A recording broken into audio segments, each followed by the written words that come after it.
We're catching up with Crate Entertainment and Grim Dawn here at PAX East. So Arth, can you tell us what's the quick pitch for Grim Dawn? What's the elevator pitch? I mean, Grim Dawn is basically your action RPG, has all the core action RPG elements you'd expect, the fast combat, the itemization, the complex character building. Then we've also built in a lot of sort of more traditional RPG elements, like there's quests with choice and consequence. There's a faction system where you can earn favor with some friendly factions to unlock additional quests and unique loot and item augments. But then there's also enemy factions that you can essentially become more hostile with by antagonizing them. Eventually they'll spawn bigger monster packs, and at the Nemesis level, they'll send elite bosses to hunt you down. So I believe I heard about this game first quite a while back. Can you tell us a little bit about what the journey with the game has been like and what you've been working on? Well, it's been a long, tough journey. I mean, it's hard to go out on your own without a publisher and try to create, sort of more of a complex product like this. But after I worked on Titan Quest before this, and after Iron Lore closed, they were sort of on that publisher funding model, and they couldn't line up a contract. So when they closed, I was able to work out a deal with the owners to get the code base, and we started building a small action RPG. I was actually only full-time by myself. That was back in 2009. I had a bunch of other friends from previous companies helping me out on the side, but it was slow going, it was pretty rough. And then, you got this explosion in the genre where all these other action RPGs came out. So we were like, wow, we got to step up our game. We got to, build more content. So we did the Kickstarter. The Kickstarter allowed me to hire on a bunch of people. About this time, 38 Studios, who did Amalur Reckoning and was working on the Copernicus MMO, closed down. Right in our area, so I was able to hire a bunch of really talented guys. Now we got a team of 8 people. Things are kind of going full speed. We've been cranking out content at a much faster pace. And we got about, 15 or 20 hours of playable game right now, and we're still adding on to it. We're adding on an Act 4 onto the end, adding in a couple additional features. But the game's out right now on Steam Early Access, and it's people seem to be having a lot of fun. So what's that experience been like, the early access experience? What does it add to you as a developer? What does it give you? I mean, it's kind of a double-edged sword. Like, there's a lot of positive aspects of it in terms of, first, just being able to get an additional revenue stream that allows us to hire more developers, get more content in and get it out faster, and then also interact with the community. It's a lot of times when you're in the more sort of publisher-funded development and you're keeping a lot of the game under wraps, you're operating in a vacuum. You don't have a lot of feedback. Whereas we've been doing open development from the start, so we get just a ton of interaction with the community, a lot of feedback from people. At the same time, though, that can be tough because you have people with all kinds of differing opinions, and a lot of times you're hearing from kind of like the more hardcore element of the audience that's online. So it can cause you to second guess yourself, or somebody comes up with an idea for how we could improve something, and naturally we want to do it, but of course that expands development time. So you have to kind of try to be selective where you want to get the game done for everybody, but at the same time you want to keep making it better based on the feedback.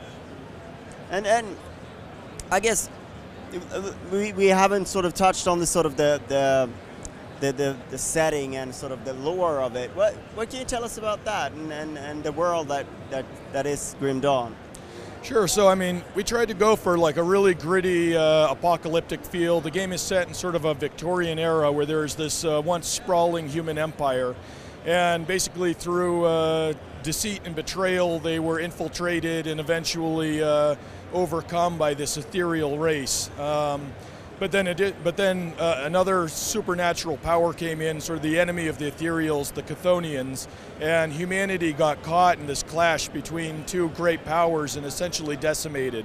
Now people are slowly trying to rebuild from small survivor enclaves, and your character is a player who was once possessed by ethereals, who are these sort of wraith-like creatures. They sort of were able to possess people and infiltrate human society. But as you were up on the gallows, the wraith fled your body, and you were left with heightened powers that the other survivors in that camp decided could be used for the betterment of humanity. So you've been sent out into basically the ruins of this world to try to fight humans' enemies, help human beings sort of regain a foothold on the world. And so it involves a lot of rebuilding. You're rescuing survivors, rebuilding the town. people you rescue will actually come back to the town and set up shop as like a vendor or an inventor, like offering different types of services, a blacksmith. But then we also added in this new health mechanic. It's a constant, so basically like, if you look at the health bar, there's a gold overlay. As long as that gold overlay exists, you have rapid health regen outside of combat, which reduces potion usage. But once the gold runs out, once your constitution runs out, you no longer can regen outside of combat. And potions are on kind of a longer cooldown timer, so you start to feel really desperate. The way you refill constitution is by scavenging the ruins. You'll find camps in the wilderness where somebody's expired next to their campfire, and you can rummage through their pack and get rations to refill your constitution. Interesting concept there. You keep some of that tension with the cooldown, but yet there's a little bit more lenient if you're if you plan ahead and you have your constitution up.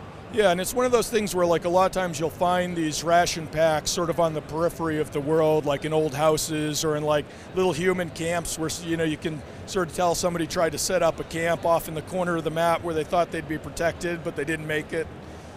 So what's the roadmap ahead? You're in early access. Where do you see this going?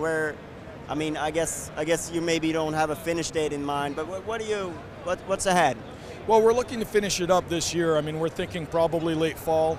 We're up to Act 3. Chapter 2 is out right now. We're going to finish up Act 3 in the next couple of months. And that was originally going to be the end of the game, but we decided to add on in Act 4. So Act 4 is probably going to take, a few months after that. And then there are actually a couple of additional features we're adding into. There's a devotion system, which is actually pretty cool. It's like a whole new layer of skill development. So like currently we have 5 classes, and you can actually dual class. You can combine any 2 of the 5 classes to create interesting hybrid builds. And then also we have item skills. There's 275 item skills in the game that can be added on to like enhance or change up a build. And then on top of that, we're going to add in this devotion system. And the devotion system is like an array of different constellations that is each a tree that has attribute and skill bonuses. And at the top, they unlock secondary skills. And the secondary skills can be added on to your class skills. So like, for example, we have a warrior skill called Cadence. Every 3rd hit, it's this powerful strike. With the devotion skill, you could take like an AoE effect and add it on to that strike so that every 3rd hit, you're doing like a single target strike, but then also an AoE effect is coming out. So I think that's really going to diversify what people are able to do in terms of builds. And part of the interesting thing about devotions that kind of hooks into our rebuilding the world is that the way you gain points for that is you actually go out and explore the world and you find these ruined shrines. Some of the shrines you have to rebuild using materials that you salvage. Other shrines will be tainted by some kind of a corrupt guardian that you have to fight. So each shrine you restore, you gain a devotion point to spend in the tree. Sounds like there's a lot of things to explore and to play around with. Thank you so much for your time. You're welcome. Glad to talk to you.